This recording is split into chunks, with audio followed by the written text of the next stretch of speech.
Hello friends, slate chalk and টকে তোমাদের সবাইকে স্বাগত। আজকে ছোটদের একটা গল্প পাঠ করে শোনাবো, টুনটুনি আর রাজার কথা। রাজার বাগানের কোণে টুনটুনির বাসা ছিল। রাজার সিন্দুকের টাকা রোদে শুকোতে দিয়েছিল। সন্ধ্যার সময় তার লোকেরা একটি টাকা ঘরে তুলতে ভুলে গেল। টুনটুনি সেই চকচকে টাকাটি দেখতে পেয়ে তার বাসায় এনে রেখে দিল আর ভাবল, ইস, আমি কত বড়লোক হয়ে গেছি।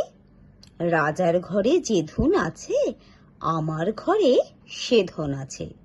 তারপর থেকে সে খালি একই কথা ভাবে আর বলে, রাজার ঘরে যে ধন আছে, টুনির ঘরে সে ধন আছে।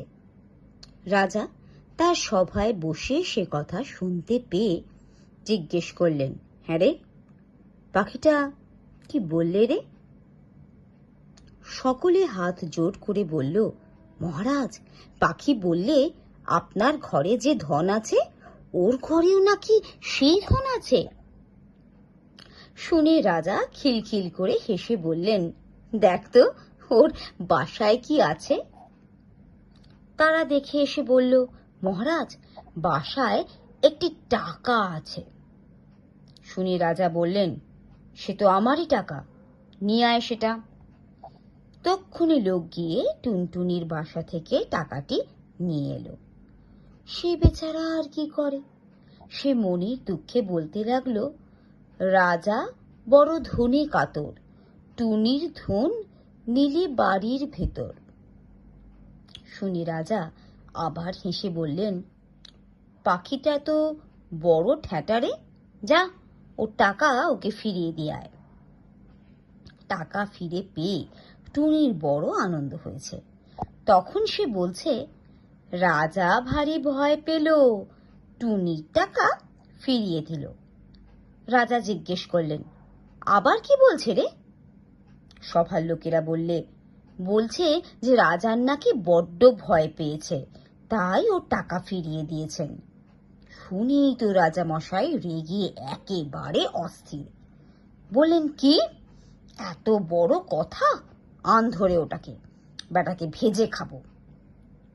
যেই বলা অমনি লোক গিয়ে টুনটুনি বেচারাকে ধরে আনলো।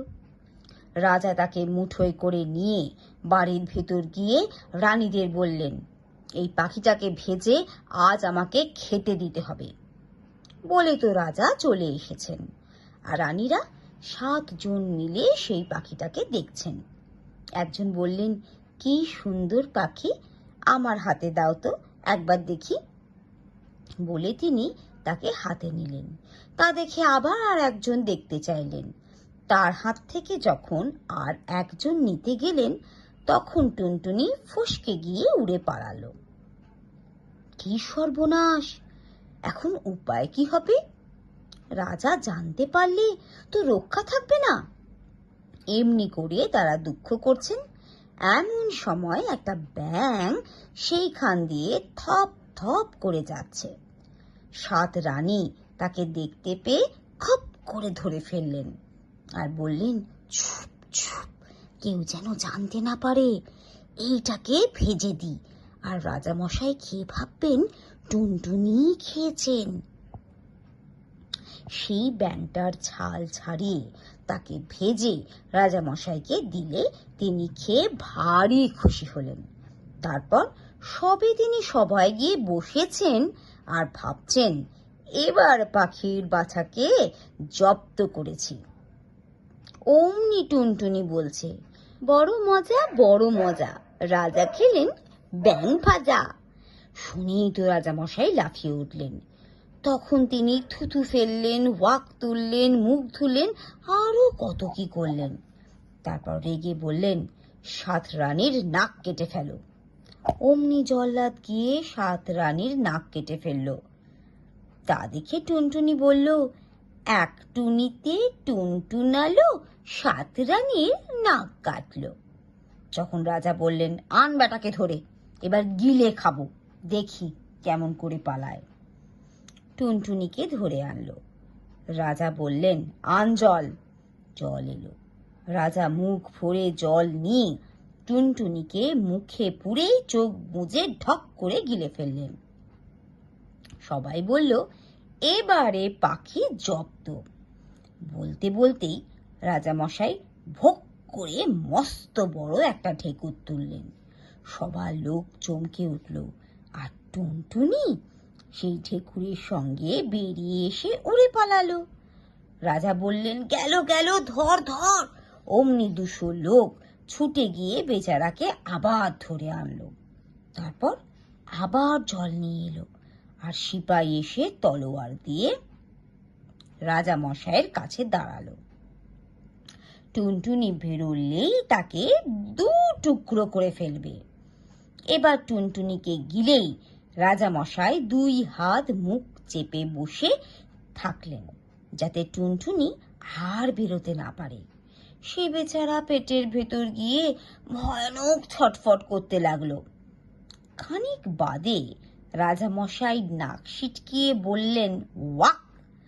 অমনি টুনটুনিকে শুদ্ধ তার পেটের ভেতরে সমস্ত জিনিস বেরিয়ে এলো। সবাই বলল, সিপাই সিপাই, মারো মারো, পালালো। সিপাইটাতে থতমত খেয়ে তলোয়ার দিয়ে সেই টুনটুনিকে মারতে যাবে, অমনি সেই তলোয়ার টুনটুনির গায়ে না পড়ে রাজামশাইয়ের নাকে গিয়ে পড়ল। রাজামশাই তো ভয়ানক চেঁচালেন। সঙ্গে সঙ্গে সবার সকল লোক চেঁচাতে লাগলো। তখন ডাক্তার এসে ওষুধ দিয়ে পটি বেঁধে অনেক কষ্টে রাজামশাইকে বাঁচালো। টুনটুনি তা দেখে বলতে লাগলো, নাক কাটা রাজা রে, দেখ তো কেমন সাজারে। বলেই সে উড়ে এসে দেশ থেকে চলে গেল। রাজার লোক ছুটে এসে দেখলো খালি বাসা পড়ে আছে।